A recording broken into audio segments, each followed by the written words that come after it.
Well, Wednesday is the new home for your money with Evans Financial, and we got a new guest today. Well, I guess not totally new. You've been here a couple times. Yeah. It's Micah been a while. Tipton. Yeah, it has. Micah Tipton here with us today. And Micah, we're talking about something in the news recently. We kind of had to shift our topic today with the news. It's a credit downgrade for the United States. Now, what does a credit rating downgrade mean for a country? As a mouthful. Yeah. So, essentially how we're able to pay off our debts is one of the biggest things that credit rating companies are looking for. And Moody's, in this instance, is the one that downgraded us. And we were at a AAA rating, which is perfect. Yeah. And we got knocked down one tier to the AA1. So we didn't take a big tumble, but we went from perfect to excellent still. So, the big question is, why were we even downgraded?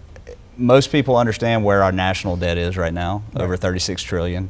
And their big concern at Moody's is our ability to pay down that debt, especially with the way the government spends money. All of that factors into it, and so they saw a need to downgrade us some. With Congress debating right now whether or not they want to extend the Trump tax cuts from 2017, that plays a big role in it, because if they do that, that could add up to $4 trillion in debt over the next decade. So, and I think for context, it's important to note that Moody's isn't the only credit rating company, and we have been previously downgraded in 2011 and then 2023. So that shows you that this is a long-term issue. It's not like somebody walked in and flipped a switch overnight and we dropped down. So, markets were pretty resilient. Yeah. We saw a little bit of a downtick today, I think because of bond rates mostly, which can be affected by a credit rating like this. And so I think most investors realize this is a long-term issue. It's not something that just happened overnight. And really what we're looking at is the long-term effects for consumers. For you and I and the people out there watching is, there's this looming idea of a debt time bomb, and that can create negative sentiment in the market. Right. So that can create some volatility in the stock market.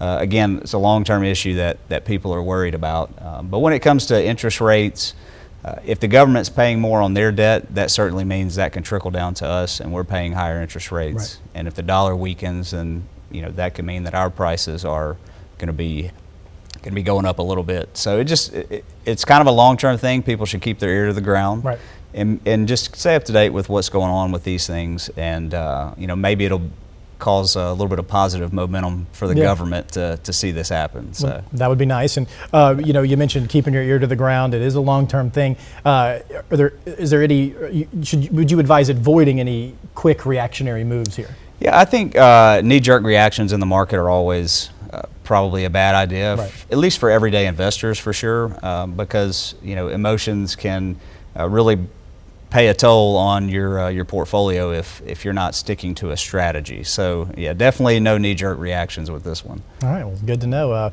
And if folks out here are maybe feeling some stress about this and they want to reach out to someone like Evans Financial, how do they get a hold of you guys? Yeah, you guys can reach us at info@evansfinancial.com, or you can go to our website, www.evansfinancial.com, and check us out. Micah, always a pleasure, man. Yeah. All right, appreciate it. Let's go to Caroline.